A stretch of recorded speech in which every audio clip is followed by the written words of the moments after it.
The Nasarawa State House of Assembly is still torn apart by a crisis over who emerges Speaker of the brand new legislature. That's in northern Nigeria.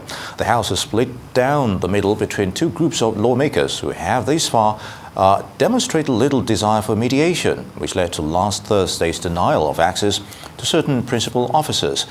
Joining us now for an update on the situation is Mohammed Garba, a Sibambi member representing Toto Gadabuke constituency. It's good to have you. Or rather, we have Esson Mairiga. I apologize for that mistake there. Good to have you with us. So let's have your take on this. Both Mr. Daniel Ogazi and Ibrahim Abdullahi are laying claims to the speakership position of the House. Now, my question to you is, who is the authentic speaker here? And which faction do you belong to as well? Good afternoon. Good afternoon, Nigerians. My name is Honorable Barrister Esson Mairiga, member representing Lafia North Constituency. Based on the question you asked, we don't have factional speaker in the Nasarawa State. The 7th Assembly, Honorable Daniel Ogazi, is a lawful, rightful, and legally legitimate speaker who has been duly elected by the majority votes on 6 June 2023, by the grace of God. All right. Hello? Yes, we can hear you, but the court has just, like from what we've gathered, of course, the Federal High Court in Lafia has actually urged both parties to actually stop parading themselves as the Speaker and Deputy Speaker of the National Assembly, Nasarawa State House of Assembly. So, State Assembly. Yes, yes. So when you say that he's the rightful man, questions have been asked. The court is saying something completely different. No. Yes, I've not received the judgment yet, the ruling of the court yet. But if the court decided on, after listening to the both counsels of both parties, and his wisdom, and say that the both party, Right Honorable Daniel Ogazi, who was duly elected as the Speaker, and Balarebi, who was also on the other side, claiming and parading himself as the Speaker, that they should maintain the status quo. I think if I receive the copy of the ruling, or if I see it, at least I will abide by what the court have said and look at the necessary action that we can take. Because we are aware that Honorable Daniel Ogazi, who was a lawful, as I said earlier, is the authentic Speaker of 7th Assembly of Nasarawa State, because all our procedure has took place in the complaints of the State House of Assembly based on the proclamation issued to the clerk of the House. And all of us are there, we perform everything, and we did what is within the confines of law. So if the court, Federal High Court sitting at Lafia, have given a ruling in respect to that, I have not received the ruling of the court, I won't doubt that. But I'm still telling you, that up to this moment that I'm sitting here this afternoon, I've not received a copy of the ruling of the court. But up to this moment, Right Honorable Daniel Ogazi is the authentic and legally Speaker of the 7th Assembly, who were duly elected by the majority member from across the constituency, across the party line, across everything. So, right, Honorable Mairiga, it's still a fluid situation, no doubt, and of course Nasarawa is still in the news for the wrong reasons regarding the crisis within your National Assembly. So let me ask you on some explicits here, specifics rather. How can 13 factional members during plenary pass a resolution suspending the 10 other factions? Does the state constitution allow this? And what scenario should prompt such an action within the State Assembly, you think? After our inauguration on 6, we sat on 7 the following day. And that is how because some of us were new were newly elected members that had been inaugurated on 6. And we sat, the 13 of us sat.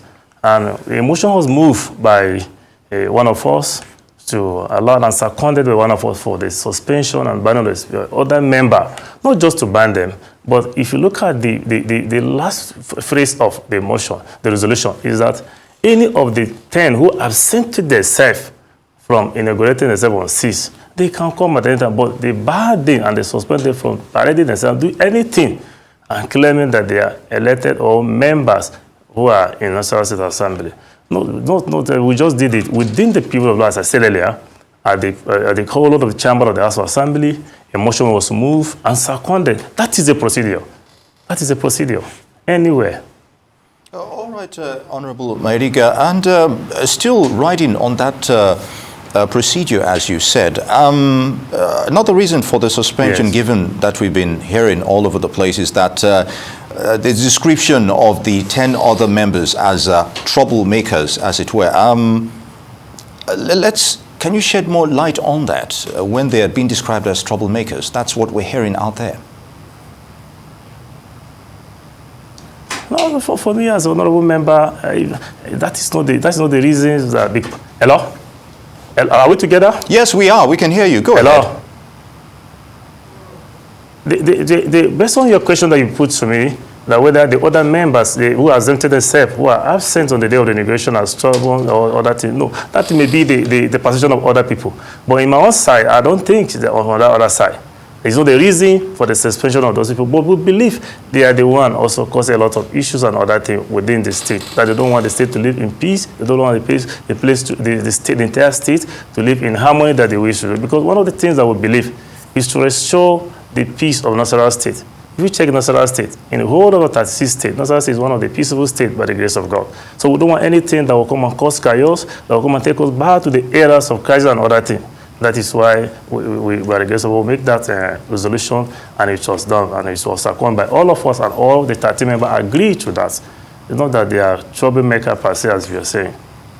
All right, I want to find out from you, what's the position of the governor? Because we know that the governor was advised to suspend the inauguration on Tuesday, but at the moment, have you people met the governor, talking about Mr. Daniel Ogazi and all the parties, and what's the position of the governor in this particular crisis at the moment?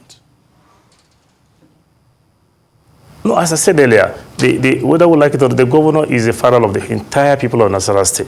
Whether you're indigene or non-indigene, as far as if you are residing in Nasarawa state, the governor is your father.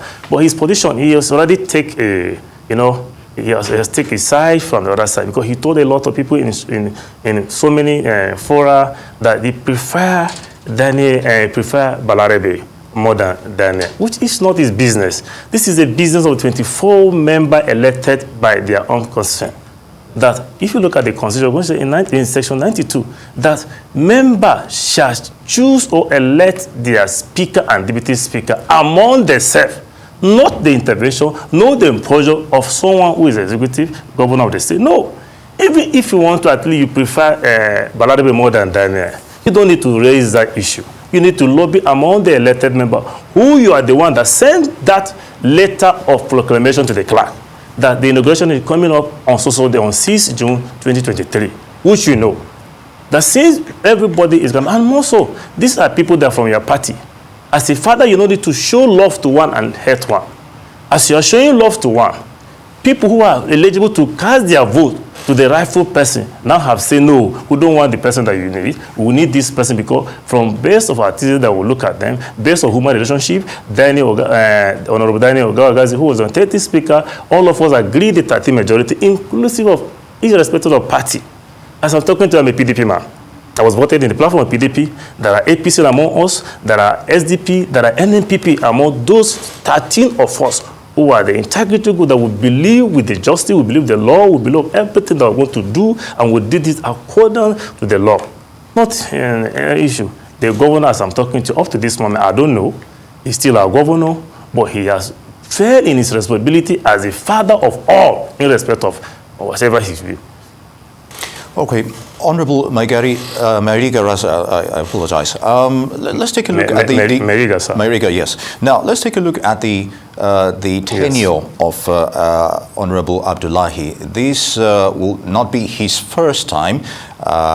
Perhaps that must have had something to do with your decision to have Mr. Daniel Ogazi as your preferred candidate. Does that have something to do with this as well? This would be like close to his third tenure if he's successful, as it were. No. Maybe the position of other people. My brother, let me just be sincere to all of us. He has finished his first tenure successfully by the grace of God. Now he's in second tenure. I don't want to join issue on that issue because where we're here is issue of House of Assembly. And you know, in first assembly, when he in the sixth assembly, that is his first tenure, the majority member there are APC. In the seventh assembly, out of the 24, 11 are APC, 8 are PDP, 3 are SDP, and 2 are NNPP. So the scenario that took place in sixth assembly is quite different with the scenario of seventh assembly. And if you look at it, most of the elected members in 2023, they know what they are doing, they know where they are coming from, and they know what they are doing. They are well educated, they have experience in all their field of endeavor. So when we come, we discover and we look at the constitutional provision of how we can run our issue as House of Assembly, independently, but in collaboration with the executive and the judiciary. But now we will now say, among these people, we the opposition were almost 13, 8 PDP, 3 SDP, and 2 NNPP. We can come together and say we share the position to all of us. PDP takes speaker, APC, SDP take deputy speaker, NNPP take the. But we say no. Let's allow the APCs who have the majority, because all of us are living in the same state. We are brothers, we are sisters, we are living in the same state. But now say, so let's allow this position to go to APC. And among the APC, 4 of them indicate interest. Balarabe, the former speaker, indicate interest. Hon Ogazi indicate interest. Ajia Dayaro indicate interest. And Dala Jatotu indicate interest. All of them call us. Dala Jatotu call us and say, this is what he has for us. This is his vision and mission and aim if he becomes a speaker. The same thing Hon Ogazi did. The same thing Ajara called individually. Because I'm talking to you, speaker just called me once for a former speaker.